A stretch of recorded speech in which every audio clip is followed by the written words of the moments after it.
Bonjour à tous et bienvenue sur Vision Crypto en ce 27 juillet 2024.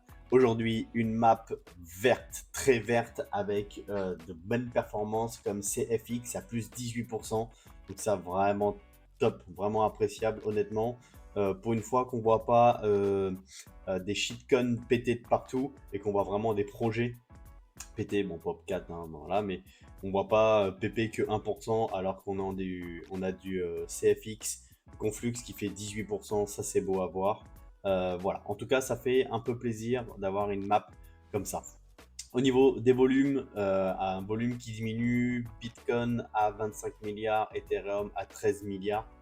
Et on va aller voir tout ça. Alors aujourd'hui, ça va être une quotidienne très rapide. Je vais vraiment être en dessous des 10 minutes, je pense, parce que il n'y a pas grand-chose à dire de plus que la quotidienne de hier. On stagne un petit peu au niveau de Bitcoin, où on voit, on est revenu ici. Par contre, on n'est pas passé au-dessus. On n'a pas été chasser les liquidités ici. Alors, est-ce que on va aller les chasser, ou alors, si jamais on ne va pas les chasser et qu'on redescend, ben là, ça sera plutôt bearish. Je vous le montre comme ça. Alors, je vous dis que je ferai jamais, je fais toujours des trucs rapides, mais au final, parfois, la plupart du temps, je vous dis aujourd'hui ça va aller vite, mais je dépasse les 10 minutes. Alors, voilà ce qu'on peut voir. Faire attention à qu'on fasse pas ça, parce que si on fait ça, ça veut dire qu'il y a de très fortes chances qu'on break ici et qu'on aille chercher enfin ça. Enfin, parce que moi, c'est ce que j'aimerais voir depuis je sais pas combien de temps.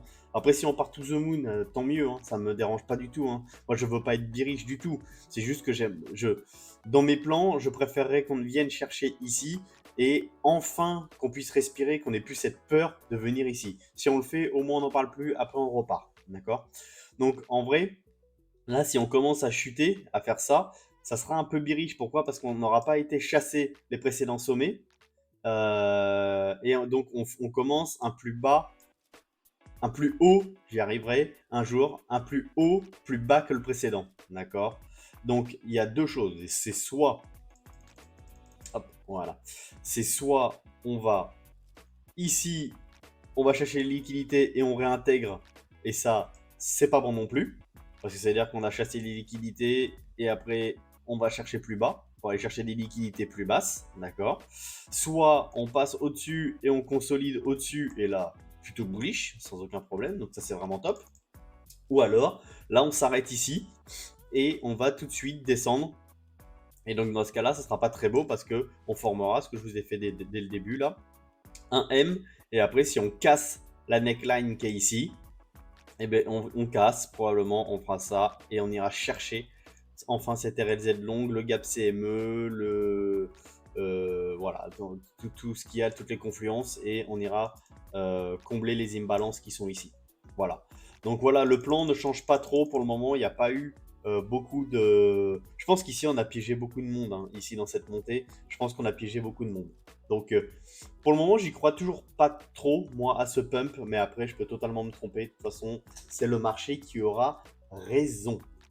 Donc voilà un petit peu ma vision sur BTC. Au niveau des liquidations, qu'est-ce qu'on a de beau? On a des liquidations à aller chercher en bas, hein. Moi, j'aimerais bien qu'on y aille. Bon, après, voilà, c'est ce que moi j'aimerais voir. Et forcément que le marché fera ce qu'il veut. Vous voyez, tout ça, c'est liquidité. Et ça, là, qu'on a laissé, franchement, il faut qu'on aille les chercher, quoi. Enfin, bref. Voilà, vous avez ma vision sur BTC. Ethereum, bah, rien de plus, hein, rien de particulier. Vraiment en sous-performance par rapport à BTC. Et on va voir pourquoi, hein, de toute façon. On va voir pour ça. On va ouais, tout de suite. Allez hop, voilà. Donc le 26 juillet, donc hier, on voit qu'on a eu encore beaucoup plus de sorties que d'entrées.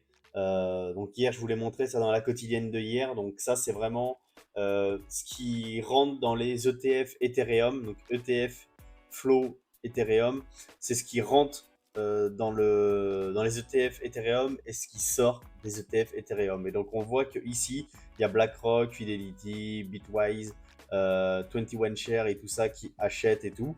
Mais on voit Grayscale qui vend beaucoup. Et oui, les clients de Grayscale ont beaucoup à enlever.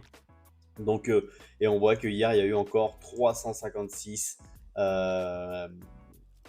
de de vente chez Grayscale. Donc, ce qui fait que hier, on a encore un bilan qui est négatif. Et vous voyez, 162,7 en négatif.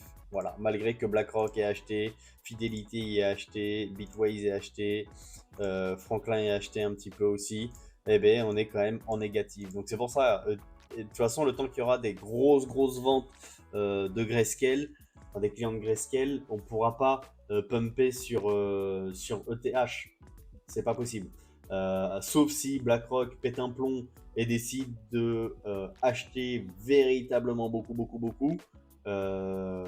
Sinon, ça va être un peu compliqué. Pour le moment, on aura toujours cette grosse pression baissière. Après, ça va s'épuiser, hein. Un moment ou un autre, ça va s'épuiser, hein. Donc bon, voilà. En attendant, on a cette grosse pression baissière qui fait que on ne pump pas. Allez, on va voir rapidement ce qui se passe sur l'order flow. Ok. Bon, bah, rien de particulier. Les fundings sont relativement bas, c'est pas très élevé. Il y a des ordres d'ouvert. Ouais, bon, trop rien de particulier. Quelque chose de hyper important par contre, c'est la Bitcoin conférence. Donc déjà par contre, on voit que l'équipe de Kamala Harris veut prendre position sur la crypto-monnaie. Donc à savoir maintenant, elle va prendre position, est-ce que ça va être positif ou négatif? Parce que ça pourrait être très bien prendre position, on interdit tout, comme ça au moins c'est réglé. Ou alors on réglemente les choses correctement, on est favorable au développement de la crypto-monnaie. Voilà, donc on va voir ça. Il va falloir que je prenne le temps de checker absolument la Bitcoin conférence et me plonger dedans parce que ça c'est important, vraiment très important. Qu'est-ce que je voulais voir ici? Il n'y a pas de... Oui, alors ça aussi c'est pareil. Donc ils disent, BlackRock en gros dit qu'il il va pas y avoir 50 000 ETF, c'est-à-dire que par exemple un ETF, pour le moment je crois qu'ils prônent que un ETF Solana c'est pas du tout envisageable, que l'Ethereum était et que l'ETF Ethereum était une suite logique de l'ETF Bitcoin, mais que pour le moment il n'y aurait pas forcément 50 000 ETF sur Solana, Link et tout ça qui allait sortir. Donc voilà, bon, ça, déjà d'avoir eu pour moi BTC et Ethereum en ETF, je trouve ça déjà incroyable. Donc c'est déjà un très gros pas. Après, à voir comment tout s'organise. Les élections présidentielles américaines aussi vont avoir un impact fort sur la crypto-monnaie. Donc voilà, on va voir tout ça comment ça s'organise. Donc voilà un petit peu, je vous dis, moins de 10 minutes, il n'y a pas grand chose à dire, c'est vraiment ce que je voulais dire principalement, je tenais quand même à vous faire cette quotidienne. Vraiment sur le reste, vous voyez, on est toujours ici au niveau du Dixie, donc on se fait un mini range là, et on est tout le temps sur ce support, donc à voir ce qu'on fait, est-ce qu'on va vraiment finir par le casser par, par le bas, ou on va repéter vers le haut, je sais pas du tout. On voit que, je vous disais, Ethereum est complètement écrasé en termes de puissance par rapport à BTC. Ben, on le voit parfaitement ici. BTC a clairement la dominance, Ethereum est complètement écrasé. Mais c'est normal aussi avec toutes les ventes qui se fait sur Ethereum. C'est super difficile de décoller pour lui, quoi. Voilà. Donc il y a vraiment cette grosse pression baissière de Grayscale. Et donc voilà, on n'avancera pas le temps que euh, Grayscale vendra enfin, les clients de Grayscale vendront leurs Ethereum. Qu'est-ce qu'il y avait ici? Non, ça c'était des nouvelles de Nasdaq. Ok, non.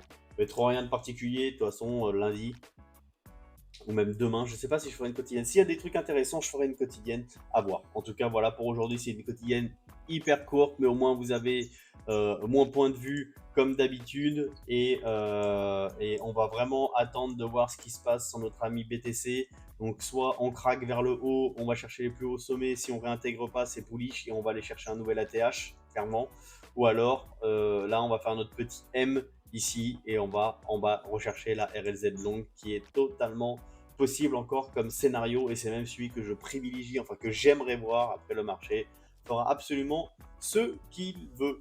Je vous souhaite une excellente journée et un très très bon week-end. Et surtout, restez curieux. Ciao.